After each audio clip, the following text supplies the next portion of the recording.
En esta segunda parte del video de presentación vamos a hablar directamente del trabajo que se hizo con los datos y el problema que se evaluó. El problema tiene que ver con los insertos, con un nuevo método de fabricación. Bueno, en sí se presenta la oportunidad de hacer un análisis comparativo entre dos poblaciones que se fabricaron utilizando diferentes modelos de insertos ópticos con el propósito de identificar si estos comparten los mismos atributos dimensionales y cualitativos.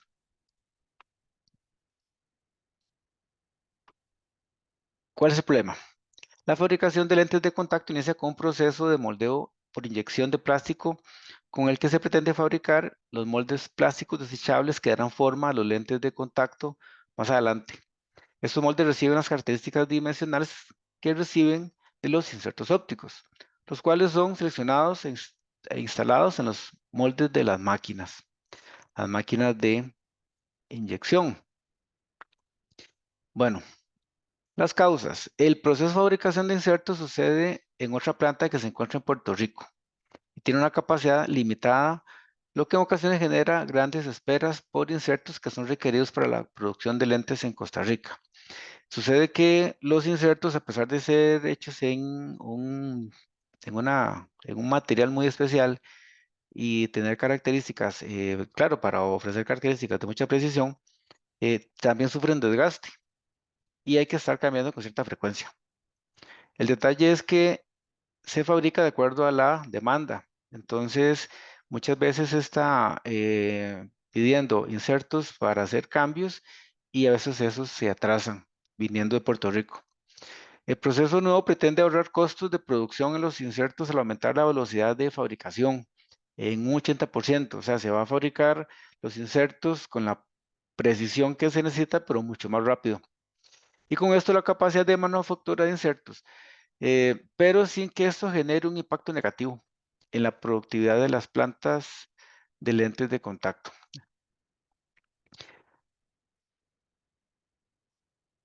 Los efectos, bueno, es que cualquier cambio en el diseño podría generar productos fuera de especificación, o sea, productos de mala calidad o que no cumplan la calidad que el cliente está esperando. Según datos obtenidos por parte de la empresa, al rechazar un lote, cuando se hacen pruebas de calidad, se desechan 4.000 unidades, por lo que determinar con precisión si el nuevo diseño de los insertos es homólogo al anterior podría prevenir producto impactado por valores fuera de especificación. Sí, lo que se trata es de cambiarlo, pero que la calidad siga siendo la misma, pero que la fabricación del inserto se haga más rápido. Por medio de este proyecto se espera colaborar con el análisis de viabilidad del uso del nuevo método de fabricación de los insertos ópticos. Entonces, el objetivo general va a ser analizar el proceso de manufactura de lentes de contacto de la empresa Copper Vision e identificar el impacto en la implementación de un nuevo método de fabricación de insertos ópticos que se realiza en otra planta, en este caso en Puerto Rico, para determinar si este es homólogo al método actual en cuanto a resultados cualitativos de lentes de contacto y con esto determinar si existe viabilidad en el proyecto. Los objetivos específicos, presentar un análisis descriptivo de los principales ofensores y los posibles factores a los que se relacionan para los lotes de producción que participan de la prueba. Desarrollar pruebas de análisis de varianza para determinar semejanza estadística entre los grupos de prueba. Aquí vamos a utilizar ANOVA y prueba de hipótesis. Proponer un diagnóstico sobre la viabilidad del proyecto de implementación del nuevo método de fabricación de insertos ópticos sobre el resultado de los atributos cualitativos de los lotes relacionados. Entonces, ¿qué es lo que se analiza en la fabricación de un lente de contacto? O sea, ¿cuáles son las características de estos insertos? Se va a analizar la potencia óptica. Eso tiene que ver mucho con la refracción, el espesor de centro, la curvatura de la base y el diámetro. Todo esto es lo que permite hacer las correcciones de la luz cuando entran precisamente a el ojo del cliente, de la persona. Estas características se evalúan en la operación de pruebas físicas y es el primer punto de control del proceso de manufactura. Entonces, con el power, ¿qué pasó con el power? Resulta que hay la organización acostumbra a trabajar datos normalizados. Utilizan una fórmula y esa fórmula permite establecer los valores de +1 y -1 como extremos y que dentro de este rango es aceptable las medidas que ellos estén dando. Entonces, al hacer el análisis de Power, hacer el análisis de varianza, obtenemos un valor de P de 0,020. Eso hace que se rechace la hipótesis nula de que son grupos equivalentes. O sea, hay una diferencia precisamente en lo que es Power entre lo que es prueba y base. O sea, recuerde que la base es el que se usa actualmente y la prueba es el nuevo.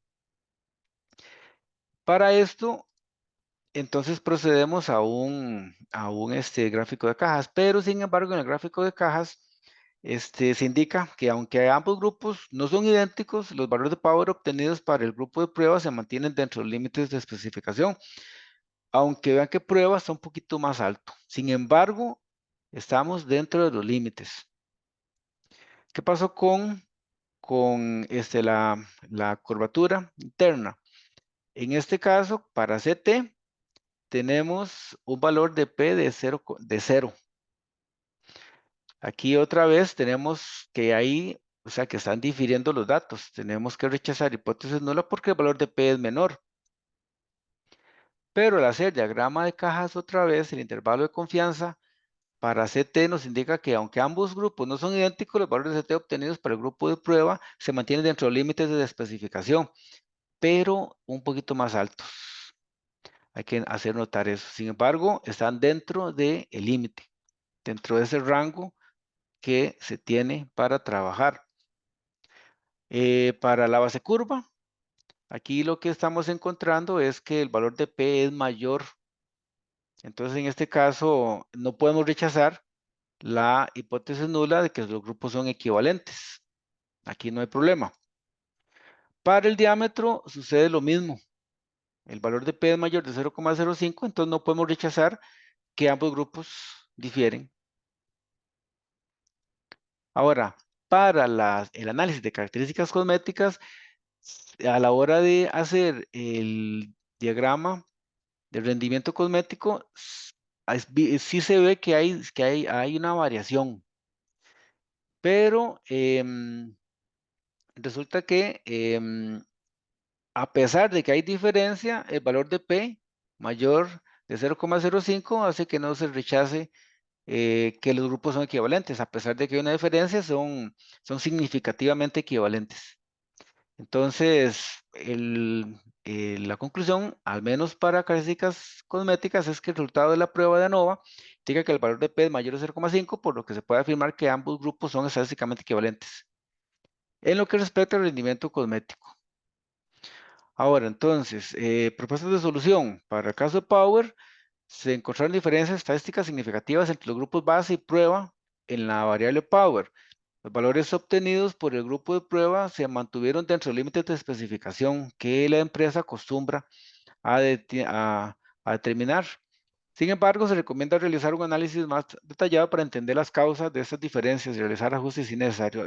Hay que hacer notar que al menos en los primeros dos elementos eh, quedó más alto. Entonces, hay que ver tal vez en la fabricación, en la elaboración del nuevo sistema, ver qué es lo que está, tal vez dónde está fallando. Para la CT, igual, se encontraron diferencias estadísticas significativas entre los grupos base y prueba en la variable. Los valores obtenidos para el grupo de prueba fueron notablemente más altos. Se sugiere investigar las razones detrás de estas diferencias y realizar ajustes en el proceso de fabricación para controlar y reducir los valores de CT hacia los valores deseados. Sí, CT es el que tiró valores más altos. Habría que ver en el proceso de fabricación cómo se puede eso modificar. Base curva no dio problema. Aquí no se encontraron diferencias estadísticas significativas entre el grupo base y prueba en la variable curva, en la base curva. Sin embargo, se observó que los valores de BC para el grupo de prueba fueron ligeramente más bajos de los del grupo base. Se recomienda mantener un monitoreo constante de estas variables para garantizar que los valores se mantengan dentro de los límites específicos establecidos. Para el diámetro tampoco hubo problema. no se encontraron diferencias estadísticamente significativas entre los grupos base y prueba con la variable de diámetro. Los valores obtenidos para ambas muestras se mantuvieron dentro de los límites de especificación. Se sugiere seguir controlando la variable durante la producción para garantizar la consistencia. Así que ya que están bien estos dos últimos, que no cambien. Bueno, entonces, entre las propuestas se encontró que ambos grupos, base y prueba, son estadísticamente equivalentes en cuanto al rendimiento cosmético. Sin embargo, se identificó que la categoría de defecto más predominante en ambos grupos es el flash. Para abordar esta cuestión se le sugiere las siguientes acciones. Em, Básicamente, realizar el análisis detallado de los procesos de desmoldeo. Eso es porque es tal vez ahí donde puede haber daño. El exceso de flash tiene que ver directamente con el desmoldeo. Implementar controles más estrictos durante el proceso de desmoldeo y establecer criterios claros de aceptación y rechazo para rendimiento. Y capacitar al personal involucrado en la inspección para mejorar la detección y clasificación de los defectos cosméticos. La conclusión, en términos de las características dimensionales evaluadas, potencia óptica, el espesor de centro, curvatura de base y diámetro, se observó que el nuevo método mecanizado afectó significativamente la potencia óptica y el espesor de centro en comparación con el método tradicional. Sin embargo, los valores obtenidos para el grupo de pruebas se mantuvieron dentro de los límites. En términos de las características dimensionales evaluadas, potencia óptica, espesor de centro, curvatura de base y diámetro, se observó que el nuevo método de mecanizado afectó significativamente la potencia. Sin embargo, estamos dentro de los valores. Entonces, la conclusión del trabajo es que aunque hay cambios, esos cambios no están afectando la calidad del producto, pero sí vale la pena monitorear los primeros dos que fueron los que tiraron cifras más altas. Eso tal vez con el fin de que se parezca más a lo que ya se está fabricando en este momento.